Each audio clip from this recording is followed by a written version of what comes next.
The sun hung low over Crestwood Estates, its warm rays glinting off the shimmering surface of the neighborhood pool. Children's laughter rang across the air, mingling with the rhythmic sound of splashes. As swimmers raced one another from one end to the other, parents sat under striped umbrellas, sipping cold drinks, chatting casually, and watching their little ones play. The HOA-owned pool was a gathering place for the community, a carefully maintained symbol of order and standards. For 14-year-old Alana Mitchell, it was far more than that. With her thin frame and quiet smile, she was not the kind of girl who drew much attention except when she was in the water. There, Alana came alive. Every stroll, every kick, every breath she took beneath the surface was an act of freedom. Her mother often said swimming was in her blood, and Alana believed it. When she swam, felt weightless, unburdened by the pressures of being different in a neighborhood where difference was rarely embraced. She had just finished her afternoon practice, her chest still rising and falling quickly from her last set of laps. With her towel draped over her shoulders and her damp curls sticking to her forehead, she made her way toward the outdoor showers near the corner of the pool. The water streamed in a soft spray, catching the sunlight like glitter, and Alana couldn't wait to rinse away the chlorine. She stepped into the stall, humming softly to herself a tune her grandmother used to sing when brushing her hair as a child. It was a moment of peace, one that made the summer day feel whole. The spray of cool water against her skin grounded her, reminding her why she loved this place. For Alana, the pool wasn't just a facility owned by the HOA, it was her sanctuary, not far away. However, sharp eyes were watching. Evelyn Harper, one of the HOA's longest-standing members, stood by the fence with two of her friends. Evelyn was the type of woman who believed the neighborhood's prestige depended on control over lawns, control over decorations, and, most importantly, control over who belonged. With her designer sunglasses perched high on her head and her lips pursed in disapproval, Evelyn scanned the pool like a hawk, searching for prey. Her gaze fell on Alana. Evelyn had long taken issue with the Mitchells' presence in Crestwood, though she never admitted it outright. Her disdain was evident in her cutting remarks at HOA meetings and her whispered complaints about standards slipping. Seeing Alana stepped confidently into the shower that afternoon lit a fire of irritation within her. Some people, Evelyn muttered to her companions, her voice low but filled with venom, never seemed to understand their place. The two women beside her chuckled, emboldened by Evelyn's tone. It was the sort of cruelty that masqueraded as superiority, casual enough to be dismissed by some, but sharp enough to leave wounds in others. Evelyn adjusted her sunglasses, smirk tugging at her lips, and began walking toward the showers. She wasn't finished yet. Alana, blissfully unaware of what was about to unfold, let the water rush over her. She closed her eyes, smiling faintly, as she imagined herself one day competing on the school swim team, maybe even beyond. This was her dream, her safe space, but the fragile piece of that moment was about to shatter. The steady hiss of the shower masked the sound of footsteps drawing closer. Alana tilted her head back, letting the cool water rinse chlorine from her curls, a soft hum still slipping past her lips.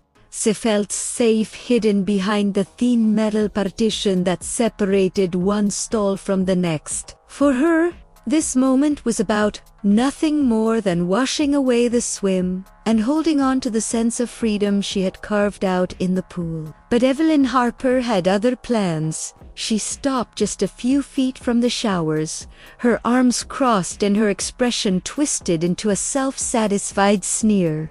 Behind her, the two other HOA members, Marjorie and Helen, hung back, eager spectators to Evelyn's brand of cruelty. They exchanged knowing looks, silently agreeing to follow her lead. Evelyn raised her voice, loud enough to carry across the poolside chatter. "Well, would you look at that?" she drawled, her words cutting through the summer air. "Seems even the showers unsafe from certain people these days." Marjorie gave a sharp laugh, and Helen smirked in approval. The statement was vague, but everyone within earshot understood exactly what Evelyn meant. The words weren't about cleanliness or pool etiquette, they were about Alana. Inside the stall, Alana's humming stopped. Her heart skipped a beat, and she pressed her palms against the cool tile as if to steady herself. She had heard whispers before, passing comments she tried to ignore, but never this direct, never this loud. The sting of the insult burned hotter than the water cascading over her shoulders. Evelyn wasn't finished. She leaned toward her friends, pretending to whisper, though her voice carried deliberately. "I suppose the HOA should consider new rules," she continued. "Standards must be maintained. After all, can't just let anyone wander in and use whatever they like." Laughter bubbled from her companions, echoing cruelly against the pool walls. A few parents sitting nearby exchanged uneasy glances, shifting in their seats, but saying nothing. Some turned away, not wanting to be involved. The silence of the bystanders cut almost as deeply as Evelyn's words. Alana's throat tightened. She squeezed her eyes shut, willing herself not to cry. She wanted to vanish, to disappear into the steam and water she knew she didn't deserve. This she had followed every rule, waited her turn, done everything right, and yet here she was, mocked and diminished in front of the very community pool that was supposed to welcome her. Evelyn smirked, pleased with the discomfort she caused. She thrived on it, feeding off the power of humiliation. Her voice grew louder, more mocking. "Imagine that our precious pool showers being treated like a public bathhouse. What a disgrace." Her friends laughed again, louder this time. The sound was sharp, ugly, and it wrapped around Alana like barbed wire. She hugged herself under the stream of water, fighting back tears that threatened to mix with the spray. But Evelyn was so consumed with her performance, so certain of her authority, that said didn't notice the shifting presence behind her. Someone else had been listening. A shadow stretched across the pool deck, tall and imposing, arms crossed firmly, jaw clenched, eyes narrowed in disbelief. The low murmur of conversations around the pool began to die out, neighbors sensing the shift in atmosphere. Evelyn turned to smirk at her audience only, to feel the weight of an unyielding gaze. Standing directly behind her, radiating authority and fury, was Police Chief Marcus Daniels. The laughter stopped instantly. The air thickened with silence, and for the first time all afternoon, Evelyn felt the sharp sting of being caught. Chief Marcus Daniels stood with his broad shoulders squared, arms crossed tightly over his chest. The sun glinted off his badge, and the authority in his stance was undeniable. Around the pool, Chatter had stopped completely. Every pair of eyes was now fixed on him, and on Evelyn Harper, who suddenly looked far less confident than she had moments before. "Excuse me," Chief Daniels said, his voice low but resonant, carrying effortlessly across the deck. It wasn't a question, it was a command. Evelyn stiffened, her laugh dying in her throat. She turned slowly, trying to plaster on a smile, but her eyes betrayed her. "Oh, Chief Daniels," she said with a nervous chuckle, "I didn't see you there." "That much is obvious," he replied, his tone sharp as steel. He took a single step closer, his gaze unwavering. "Because if you had seen me, I doubt you would have thought it wise to publicly mock a child." Gasps rippled through the onlookers. Marjorie and Helen exchanged panicked glances, shuffling backward as if to escape the blast zone. Evelyn swallowed hard, fumbling for words. "Now, Chief, you're misunderstanding. I wasn't mocking anyone. I was merely making an observation about community standards. You know how important those are in Crestwood." Marcus's eyes narrowed. "Community standards." He let the words hang heavy in the air. Then he gestured toward the shower stall where Alana stood, shivering slightly under the stream of water, towel clutched to her chest. "Tell me, Mrs. Harper, which of the HOA's written standards allows grown adults to corner and humiliate a 14-year-old girl?" The silence that followed was deafening. Evelyn's face flushed crimson, her mouth opening and closing like a fish, gasping for air. Around the pool, parents shifted uncomfortably, guilt flickering in some of their expressions as they realized their silence had made them complicit. Chief Daniels didn't let up. He took another step closer, his voice gaining intensity. "Do you know what I saw when I walked in? Just now, I saw a child who's done nothing wrong, followed every rule, every policy, being treated as though she is less than the rest of you. I saw grown adults, people who claim to be leaders of this community, turning cruelty into entertainment." Evelyn's hands trembled, though she tried to hide it by adjusting her sunglasses. "Chief Daniels, please," she said weakly. "This is being blown out of proportion. It was just a little joke." "A joke?" Marcus's voice thundered now, making Alana flinch, and several children cling to their parents. "Humiliation is not a joke. Prejudice is not a joke. And targeting a young girl because of who she is, that's not only cruel, it's shameful." Evelyn's composure cracked. I didn't mean any harm," she stammered, her eyes darting to the crowd, searching desperately for someone to back her up. But no one came. The people who once laughed with her now avoided her gaze, unwilling to share her downfall. Marcus turned his attention briefly to Alana, softening his tone. "Alana, you've done nothing wrong.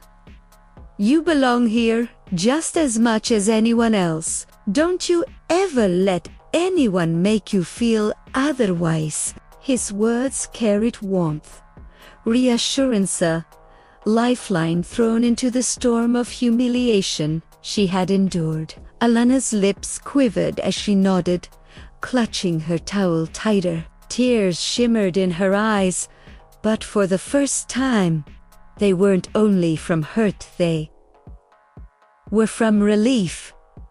Someone had stood up for her. Then Marcus faced Evelyn once more, his expression hardening again. "Mrs. Harper, I suggest you take a long look at yourself and the example you've set here today. I'll be filing a formal report with the HOA board about your conduct. And believe me, if I ever see this kind of behavior against our Alana or anyone else, I'll find the consequences go far beyond embarrassment.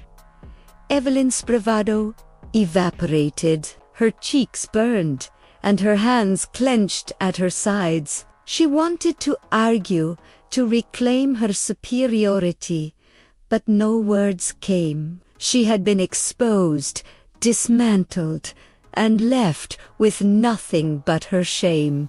The crowd slowly began to murmur again, but the tone had shifted. Parents whispered to one another, nodding in agreement with the chief's words. A few even cast sympathetic glances toward Alana. Guilt mixing with admiration for her quiet resilience. In that moment, the balance of power shifted. Evelyn Harper, On City's self-appointed guardian of standards, had been stripped of her authority, and a young girl, once humiliated, now stood taller in the presence of true justice. The echo of Chief Daniel's words still lingered in the air, like the low rumble of thunder after a storm. For a moment, the poolside remained eerily still, neighbors frozen in their seats, children clinging to parents, the hum of cicadas filling the silence no one dared to break. Then, slowly, something shifted. A mother sitting near the deep end stood up, adjusting her sun hat with trembling fingers. "He's right," she said firmly, her voice breaking the quiet. All eyes turned toward her. "I heard everything. That poor girl was just using the shower. She deserves to feel safe here, not mocked." A murmur of agreement rippled through the crowd. Another father, still dripping wet from swimming with his son, spoke up. "My boy looks up to Alana. She's always polite, always respectful." What kind of example are we setting if we let this go on? Marjorie and Helen, who had been Evelyn's backup moments earlier, exchanged panicked glances. Their smirks had vanished, replaced with guilt and unease. They shifted closer to their chairs, distancing themselves from Evelyn, as if they could erase their laughter from memory. Evelyn, flushed and trembling, tried to regain control. "This is ridiculous," she snapped, her voice shrill now. "You're all twisting my words. I was only enough." Chief Daniel's sharp interruption cut her off instantly. His tone left no room for argument. "We all heard what you said. There's no twisting, no excuses. This isn't about standards. This is about decency. And today, you failed this community." The words hit harder than any fine or penalty ever could. Evelyn's shoulders sagged under the weight of humiliation.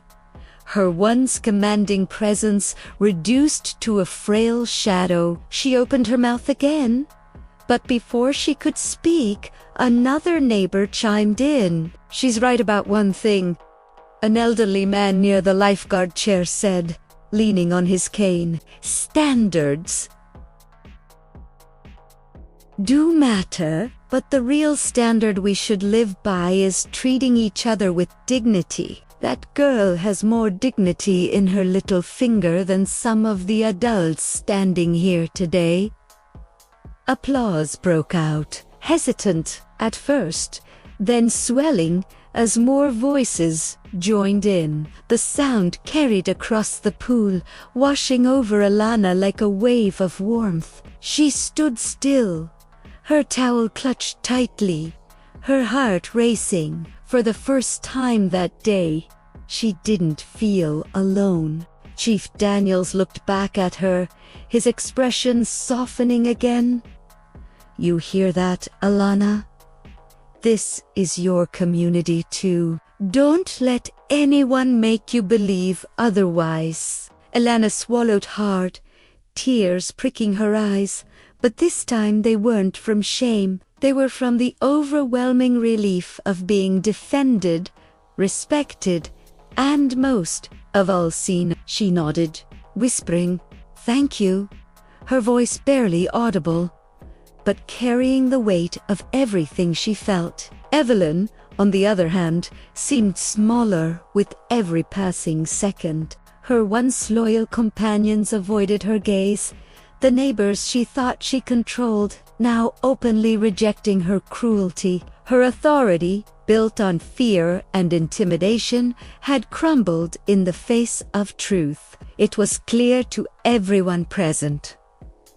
The real turning point for Crestwood Estates about HOA rules or facilities was about choosing what kind of community they wanted to be. And that choice, made in the presence of a humiliated girl and a furious police chief, would leave a mark far deeper than chlorine stains on a pool deck. The applause faded, but the energy it left behind was undeniable. The atmosphere around the pool had shifted entirely where moments earlier silence and unease had reigned. Now there was solidarity, unity, and quiet defiance against cruelty. Evelyn Harper, once the loudest voice in Crestwood Estates, stood trembling by the showers, her face flushed crimson, her authority in ruins. The neighbor she had counted on to side with her refused to meet her eyes.